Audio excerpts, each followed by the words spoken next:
We have to deter China from pursuing this course of action.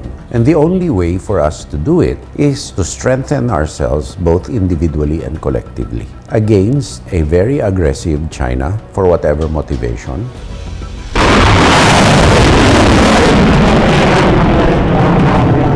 There's a moment in geopolitics when warnings stop sounding like routine statements and start feeling like a countdown.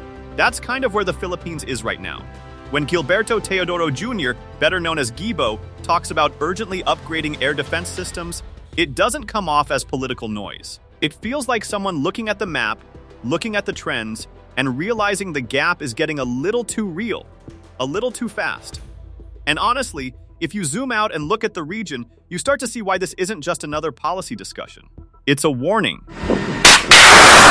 The Philippines sits in one of the most strategically sensitive zones in the world, right between the South China Sea and the broader Western Pacific. That's not just geography, that's exposure. Every major power movement, every patrol, every exercise, it all passes nearby. And over the past few years, those movements haven't slowed down. They've intensified.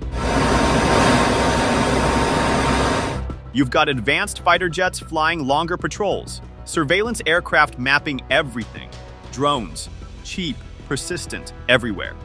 And then there's the big one, missiles. Not the old-school kind people imagine, but long-range, precision-guided systems that can hit targets hundreds, even thousands of kilometers away. The kind that changes the entire equation of defense.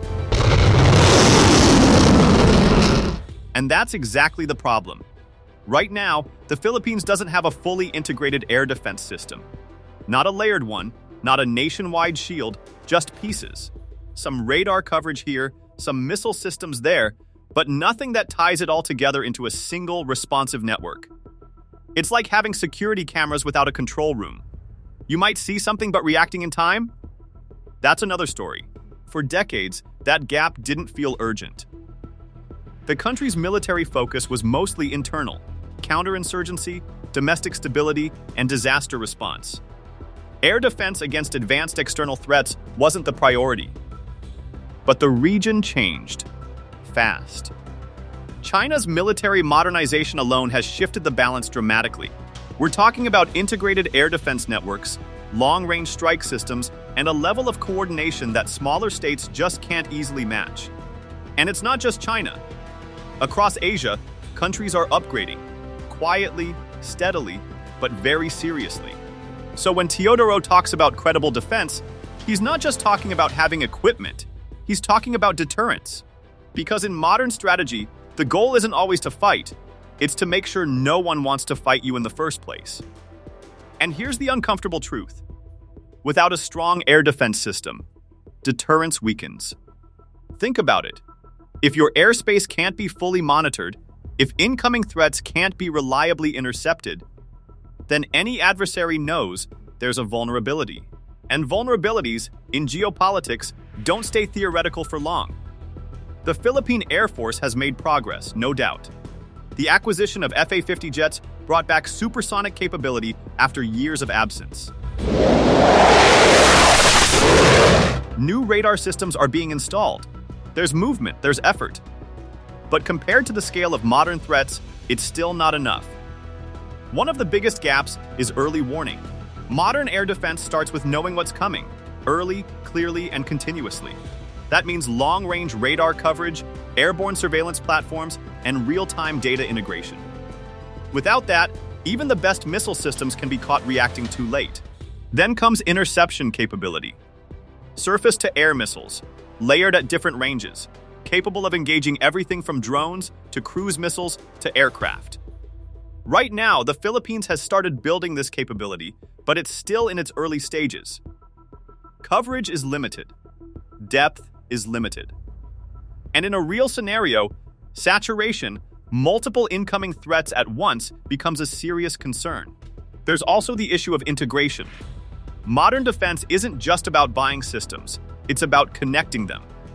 Command and control, communication networks, decision-making speed, that's what turns separate tools into an actual defense system. And building that takes time, training, and serious investment. Of course, none of this happens in a vacuum. The The Philippines has alliances, especially with the United States, and those partnerships matter a lot. Joint exercises, intelligence sharing, technology transfers, they all help bridge the gap.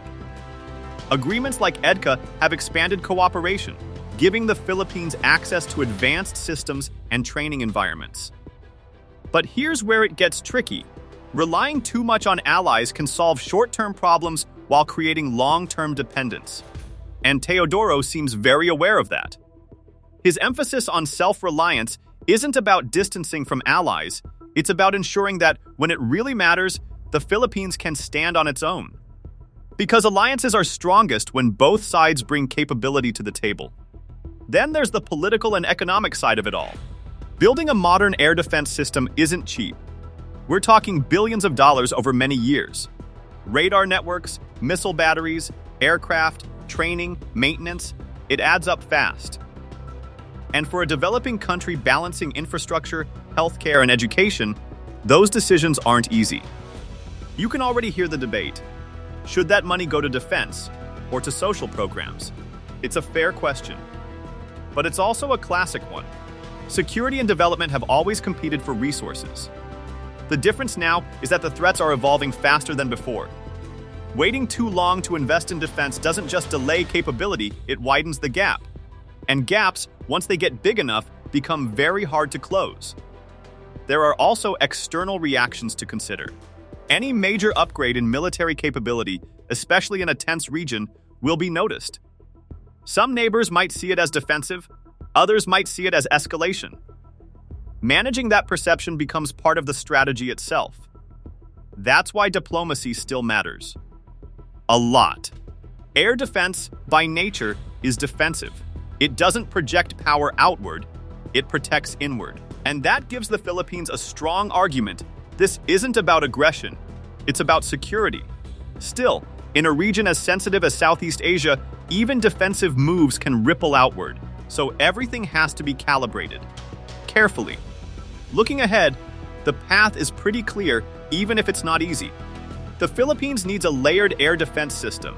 That means long-range detection, mid-range tracking, and short-range interception all working together. It means investing in people, training operators, engineers, analysts. It means building infrastructure that can support advanced systems long-term, not just during initial deployment. And maybe most importantly, it means consistency. Defense planning doesn't work if it resets every few years. It needs continuity across administrations, across political cycles. Because the threats won't pause just because policies change. At the end of the day, what Teodoro is really saying isn't complicated. The world around the Philippines is changing, faster than before, more technologically, more strategically, more unpredictably. And the country has a choice: adapt at the same pace or risk falling behind. Air defense might not be the most visible part of military power. There are no dramatic images, no headlines like warships or fighter jets taking off. But it's the shield behind everything else, the quiet layer that makes all other capabilities possible. Without it, even strong forces operate with risk. With it, a nation gains something more than protection. It gains confidence. And right now, that confidence is exactly what the Philippines is trying to build.